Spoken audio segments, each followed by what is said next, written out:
والسلام على سيد الأنبياء والمرسلين محمد وعلى آله وصحبه أجمعين، أما بعد. أعوذ بالله من الشيطان الرجيم. بسم الله الرحمن الرحيم. يا أيها الناس اعبدوا ربكم الذي خلقكم والذين من قبلكم لعلكم تتقون. حضرات، اللہ رب العزت کا ارشاد ہے کہ اے لوگو اپنے پروردگار کی عبادت کرو جس نے تم کو پیدا کیا اور تم سے پہلے لوگوں کو بھی اس نے پیدا کیا تاکہ تم تقوی والے ہو جاؤ. یہ سورہ بقرہ کی آیت ہے اور تیسرے ہی صفحے میں ہے، جس میں پوری انسانیت کو خطاب کیا گیا ہے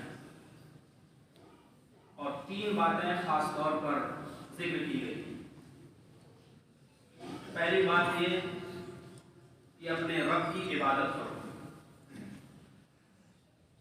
دوسری بات یہ کہ عبادت اس لیے کرو کہ اسی نے تم کو پیدا کیا ہے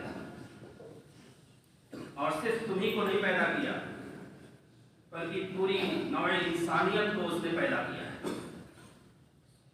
جب اسی نے پیدا کیا کوئی عبادت کے لائق ہے، وہی بندگی کے لائق ہے.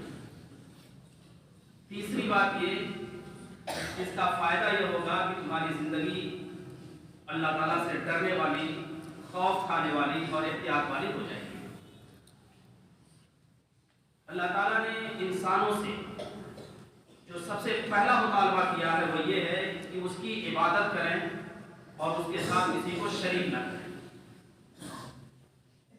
عبادت کے معنی ہوتے ہیں اپنی بے بسی اور اپنی عاجزی کو اللہ کے سامنے پیش کرنا. عبادت کا لفظ اللہ تعالیٰ کو بہت محبوب ہے، اتنا پسندیدہ ہے کہ اس نے اپنے پسندیدہ بندوں کا وصف اور ان کی صفت عباد اور عبد کے ذریعے سے بیان فرمائی ہے. یعنی انبیاء اکرام کو اللہ تعالیٰ نے عبد اور عباد قرار دیا ہے.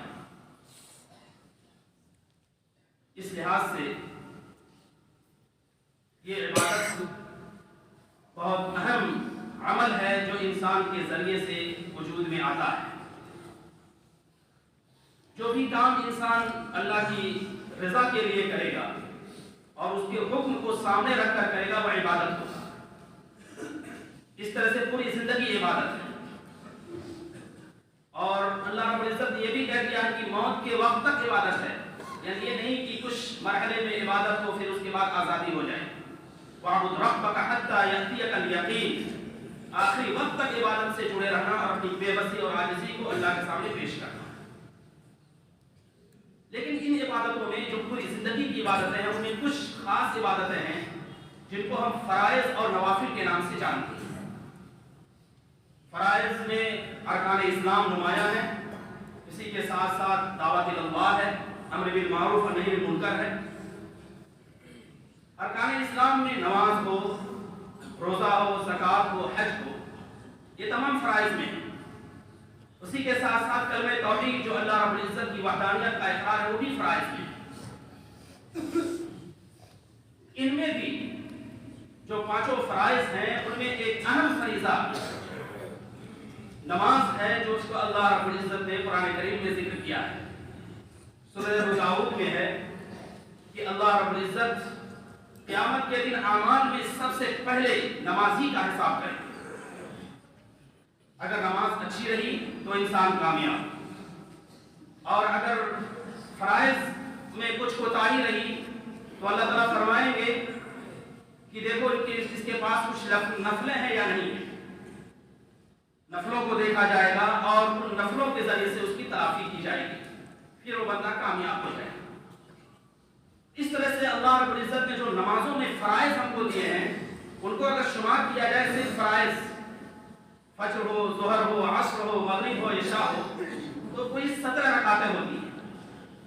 فجر میں 2 رکعت جو فرض ہے، ظہر میں 4 رکعت فرض ہے، عصر میں 4 رکعت فرض ہے، मगरिब में 3 रकात फर्ज है और इशा में 4 रकात फर्ज है। ये फराइज हैं जो 17 होती है। इनका अदा करना तो अज़हद जरूरी है। अगर अदा नहीं करेगा तो इंसान सिर्फ गुनाहगार ही नहीं होगा बल्कि कुफ्र से उसका दर्जा मिल जाएगा और कुफ्र के करीब हो जाएगा। और अल्लाह रब्बुल इज्जत ने बहुत डराया है ऐसे अमल से जो इंसान को अल्लाह ताला क्या बागी बनाए और अल्लाह ताला के से दूर करे। अल्लाह ताला ने 2 तरह की नमाजों का तज़किरा किया है। उन लोगों की नमाज है जो मुनाफिकीन की है, जिनका तज़किरा है फ़वैलुल लिल मुसल्लीन। ऐसे नमाजियों के लिए बर्बादी है जो अपनी नमाज को टरखा देते हैं, वक्त पर नहीं पढ़ते। और फिर अल्लाह रब्बुल इज्जत ने तारीफ की है ऐसे नमाजियों की जो ईमान वाले हैं, क़द अफ़लहल मुमिनून अल्लज़ीना हुम फ़ी सलातिहिम ख़ाशिऊन। इस तरह से अल्लाह रब्बुल इज्जत ने फराइज का मर्तबा बहुत ऊंचा कर दिया है। इन्हीं फराइज के आगे और पीछे अल्लाह रब्बुल इज्जत ने कुछ सुन्नतें रखी हैं, उनको सुन्नत मुअक्कदा कहा जाता है। सुन्नत मुअक्कदा की पाबंदी से अल्लाह ताला जन्नत में महल तामीर फरमाते हैं। और सुन्नत मुअक्कदा मालूम है कि फजर से पहले 2 रकात नमाज, ये सुन्नत मुअक्कदा है। इसी तरह से ज़ुहर में 4 रकात पहले और 2 रकात बाद, ये सुन्नत मुअक्कदा है। मगरिब में फर्ज के बाद 2 रकात, ये सुन्नत मुअक्कदा है। इसी तरह इशा में फर्ज के बाद 2 रकात सुन्नत मुअक्कदा है। ये 12 रकातें होती हैं। तो गोया कि 17 वो हुई और 12 ये हुई जिनको अल्लाह रब्बुल इज्जत ने हमारे लिए गोया एक तरह से लाज़मी करार दिया है।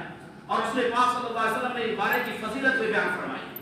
इसी के साथ साथ कुछ नवाफिल भी जुड़ी हुई हैं जो इनके अंदर कमियां होती हैं, वो उनको उनके जरिए से पूरा किया जाएगा, दूर किया जाएगा। लेकिन अल्लाह के रसूल सल्लल्लाहु अलैहि वसल्लम ने इन नमाज के नवाफिल के साथ साथ कुछ और भी नवाफिल का एहतमाम फरमाया है। वो नवाफिल ऐसी है कि इंसान अगर उनका एहतमाम करेगा तो अल्लाह के करीब हो जाएगा। हर इंसान की ख्वाहिश है कि अल्लाह के करीब हो और वो शैतान की नहुसतों से दूर हो, अल्लाह रब्बुल इज्जत का कुर्ब का मर्तबा हासिल कर ले। उन्हीं में एक तहज्जुद की नमाज है, उन्हीं में एक इशराक की नमाज है, उन्हीं में एक चाश की नमाज है और उन्हीं में एक अवामीन की नमाज है।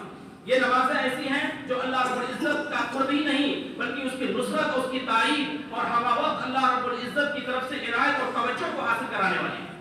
तहज्जुद की नमाज ये अल्लाह रब्बुल इज्जत ऐसा कुर्ब हासिल कराती है कि खुद रसूल पाक सल्लल्लाहु अलैहि वसल्लम के बारे में आया, असा अन यबअतका रब्बुका मकामम महमूदा, अल्लाह ताला आपको मकाम महमूद अता फरमाएंगे। ये तहज्जुद की बरकत से आम नमाजियों के लिए अल्लाह ताला ने फरमाया, फला तअलमु नफ्सुम मा उख्फिया लहुम मिन कुर्रति अयुन, कि लोगों तहज्जुद पढ़ोगे तो तुम्हें नहीं मालूम कि तुम्हारी आंखों की ठंडक का अल्लाह ने कैसा इंतजाम किया है, कैसा इंतजाम किया है।